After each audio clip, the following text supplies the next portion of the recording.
Hey YouTubers, how's it going, guys? Thought I would, ooh, that's a good one. Thought I'd record a little Toronto Blue Jays playing against the White Sox, or hang on. Who is it? Chicago White Sox, yeah.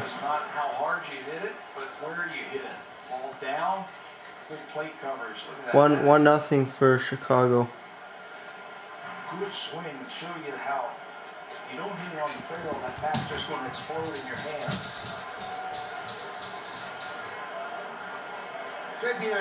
Thought I'd record a little something different.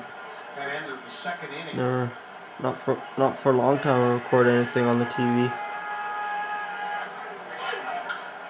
Big swing and a foul back.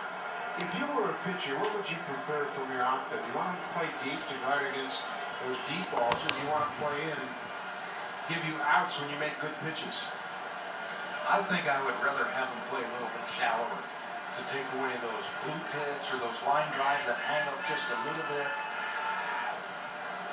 Chances are that the ball that is hit hard, it's going to be over your head anyway. Yeah, and that's interesting too. And most the show started just a little while ago.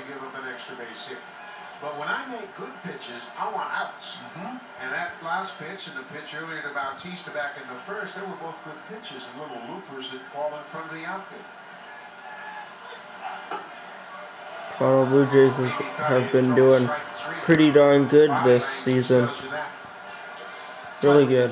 Center fielders who play shallow, you can't get the ball over their heads. Right. You can't get it in front of them. That's why Devon White, players like that in center field that were just outstanding. The pitchers beloved when they were out there. And Srry takes another one. This time Peavy gets the call. Darryl Cousin brings up the Blue Jays catcher. But the Blue Jays are down in the top of the fourth. It's still a 1-0 game.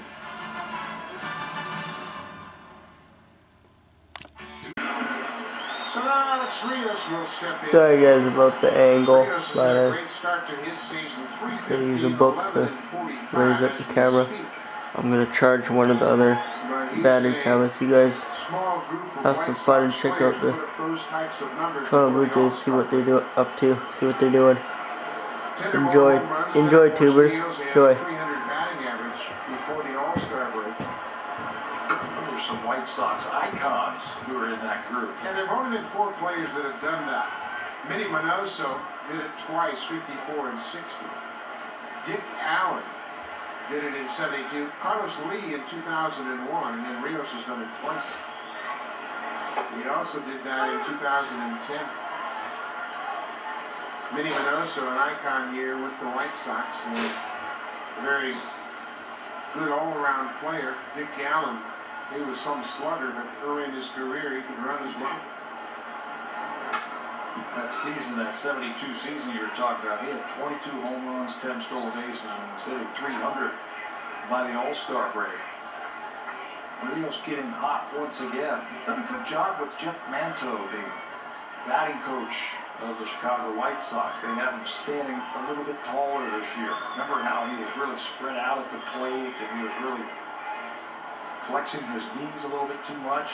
They got him back to where he was when he was with the Toronto Blue Jays. Stand up just a little bit taller, raise your hands just a little bit more. You can get a little bit more torque in your swing. Yeah, it's interesting how guys with great bodies like Rios, he's 6'5". Why would you want to give up any of that leverage by crouching over and bending at the waist? You certainly lose a lot of your power. And that's one of the reasons why they have him standing up more this year. Now you got tremendous bat speed and you have a lot of leverage when you stand upright. And I don't care what kind of sport it is. If you create good angles, whether it's basketball or golf, baseball, skiing, whatever it is, you create good angles and you're going to score much better.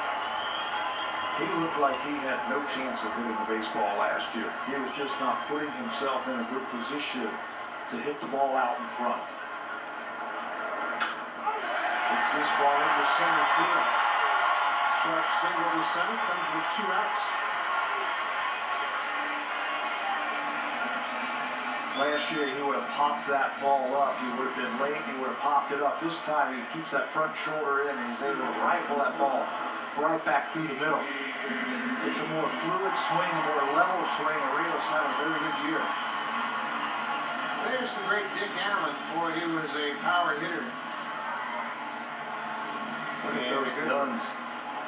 He was a strong man. 2 outs, A.J. Pierzynski flying out to center on the first pitch he saw back in the second.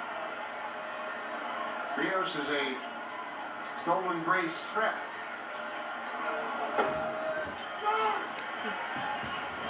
Hey, viewers, I'll be right back. I'm gonna plug in the power cord. Batteries are dying. Scored the only run of the game. Jake Peavy has been on the ropes all night long. It's a 1-0 game. Peavy has the experience never to panic and continues to grind, and that's how he's been able to pitch out of some sticky situations on a sticky night. Find your way when you don't have your best stuff. It's pretty obvious that Jake Peavy does not have his best stuff tonight, but he's trying to find a way. It's a team, the White Sox, that came into this series hot offensively, and Aaron Laffey has just given up a couple of scratch hits to him. Well, to give you an idea, in that last 3-game sweep of the Texas Rangers, the White Sox hit .343 with 5 home runs. They scored 19 runs on 21 hits on Tuesday. Yeah. So tip your cap to Aaron Laffey. Sorry guys, there's sun glare. Hang on 1 Brett minute. Laurie has been on base most times tonight, reached on an air, and he's singled.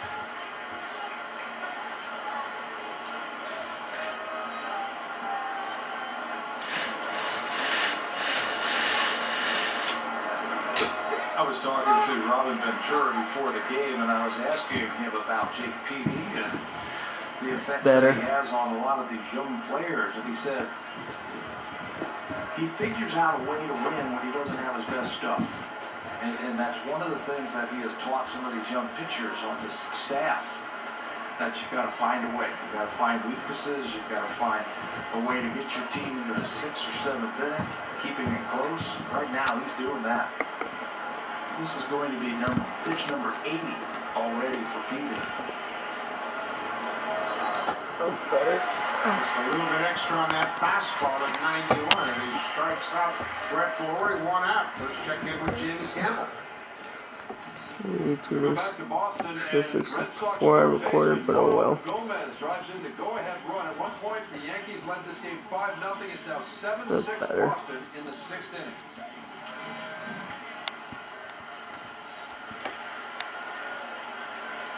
Boston and the Yankees will air on Sportsnet 1 tomorrow after our ball game. It starts at 7 Eastern time. It's 4 Pacific time. So it's game 2 of that series. Red Sox and the Yankees. Both of those teams are beat up pitching-wise. Well, and you heard that Will Middlebrooks is not playing third again tonight.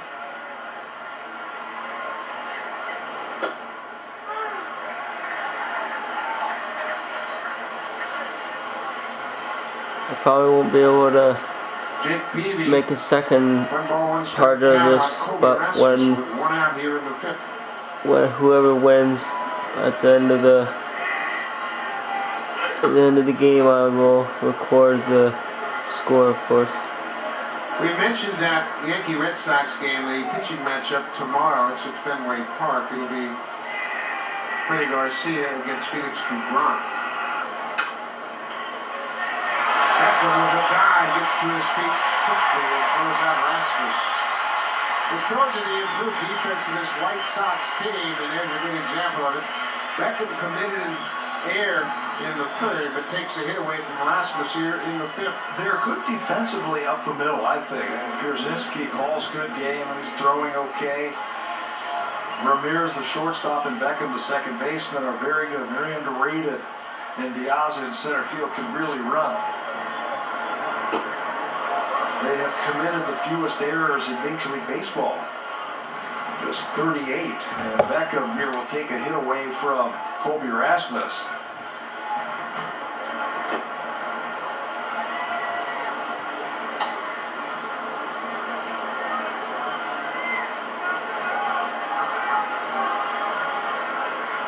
Jose Bautista batting with 2 outs. Had to reach for that ball. And we've talked about Bautista and his hitting philosophy. He tries to focus on the release point, but then have the perspective of knowing where his strike zone is over the plate. And if he senses that ball is going to get into that hitter zone, that's when he really offers up the pitch. It's kind of a different perspective, or at least an explanation of what he does when he's good. Well, it's also an explanation why he can take such borderline pitches, is able to lay off of it and still be in a good hitting spot. He's still back, he keeps the weight back, keeps his hands back. And that's when you know that he is ready to take off. A lot of times you're taught to pick up the ball out of the pitcher's hand and then track it. He does the opposite. He tracks it into his strike zone. Reaches for that one and spoils a good pitch.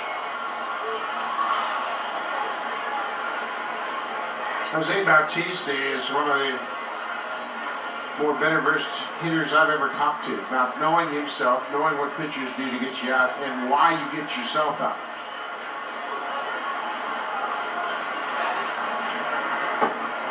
Off speed pitch for Peavy. Really throttled back on that pitch and gets another strikeout. 2 strikeouts in the inning. In the toughest part of the Blue Jays lineup, the top third in the order. They go quietly here in the 5th. Actually, I might be able to make a second part. The show is pretty long.